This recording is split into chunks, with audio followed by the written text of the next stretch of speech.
ليش عم تصير نايتك انت كمان؟ خدني لعند امي. لك شو صار لك؟ شو بكي؟ عم بقول لك هلا بتاخذني لعند امي هلا. لك شو بكي لطفية جناتي؟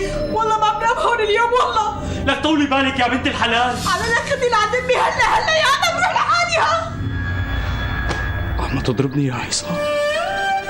عم تضرب ابو العز؟ والله لا اقول لابوك والله. يلا امشي.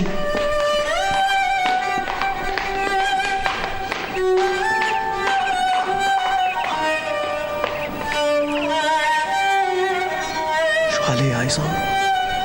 شو علي؟